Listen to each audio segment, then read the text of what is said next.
je vais me permettre de vous poser un certain nombre de petites questions en espérant que les questions arrivent.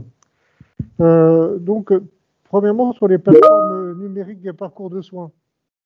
En fait, combien vous avez déjà de patients sur cette plateforme?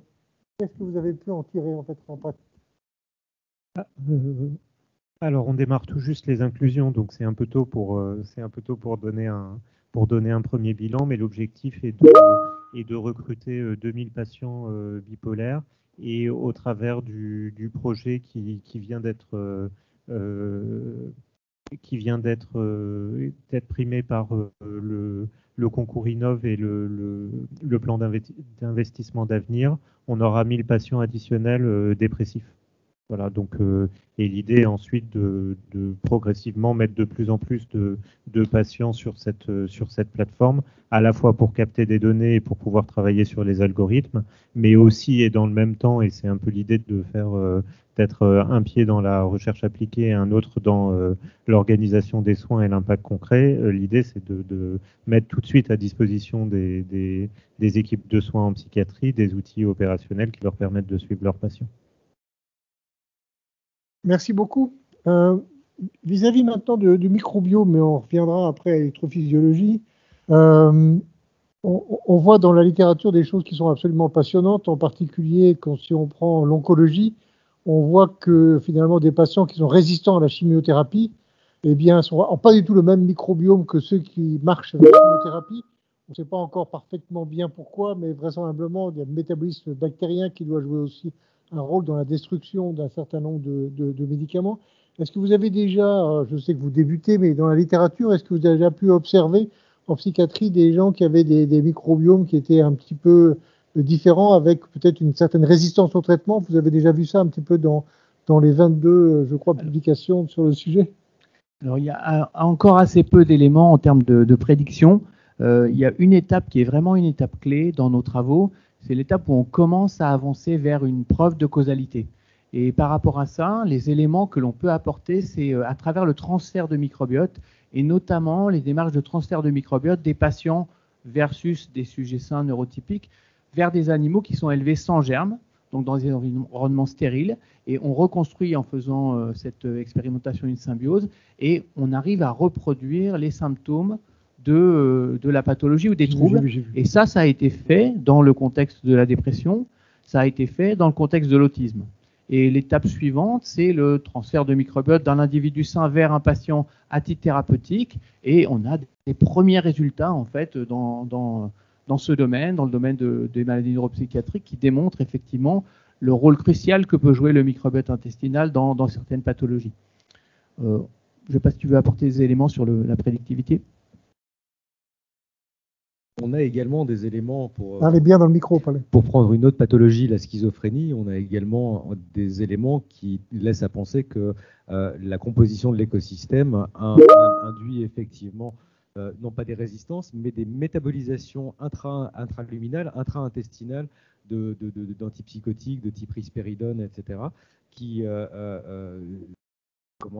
laissent à penser qu'une analyse du microbiote peut permettre d'avoir une approche de psychiatrie ciblée ou de personnalisée beaucoup plus fine à la lumière des effets indésirables d'un côté et des marges thérapeutiques ou des posologies idoines pour un patient donné. Merci beaucoup. Donc, je lis un peu les trois questions qui ont été posées. Donc, il y a des questions finalement quels peuvent être les accélérateurs à l'innovation. On ne va pas y répondre parce que la table ronde, c'est vraiment l'objectif de la table ronde, donc on ne va pas répondre à cette question-là. Mais en fait, il y a une question qui est intéressante sur l'accompagnement pendant le parcours. C'est-à-dire que cet accompagnement, est-ce qu'il y a un accompagnement médico-social associé donc à ce que vous avez décrit?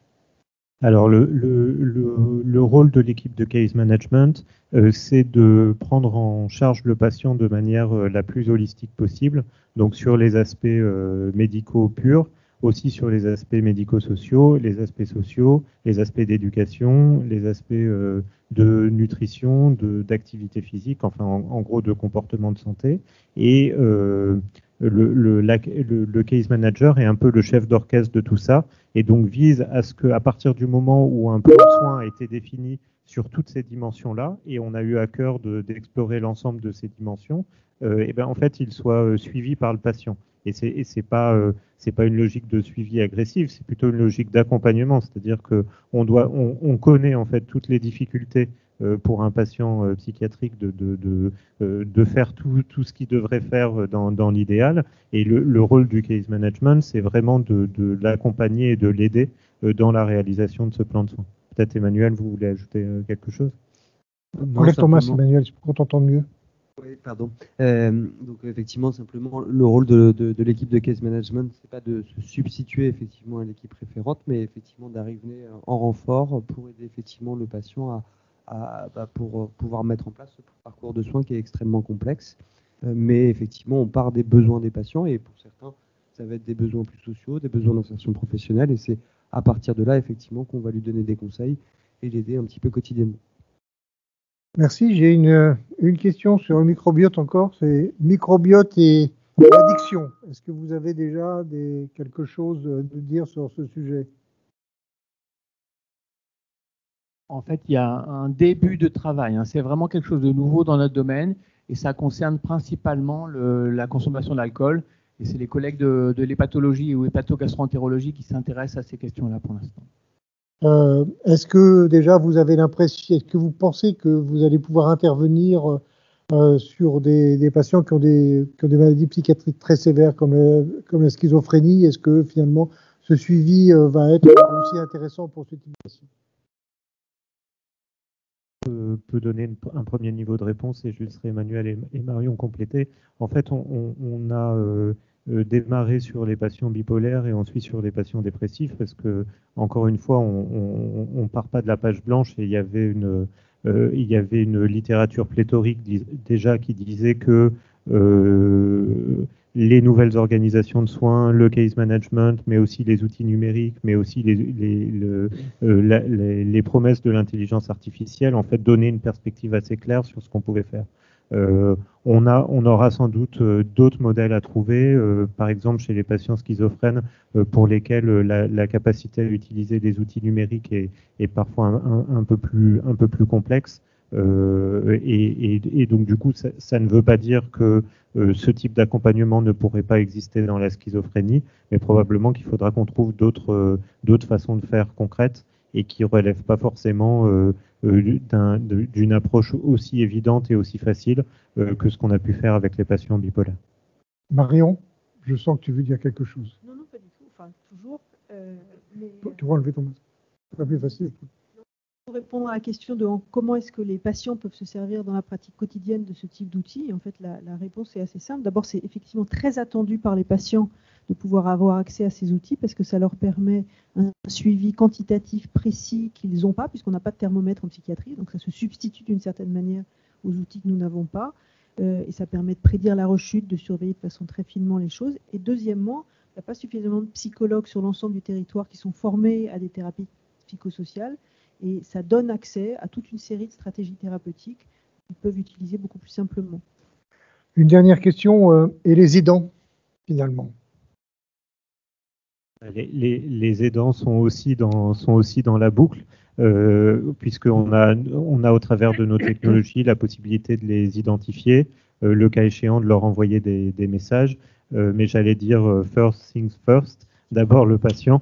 Et puis ensuite, on verra ce qu'on peut faire pour mobiliser les aidants au-delà. Et c'est sans doute un sujet de prospective pour nous, de savoir comment est-ce qu'on peut les impliquer davantage, voire de s'intéresser à la propre santé des aidants, qui n'est pas forcément au beau fixe non plus.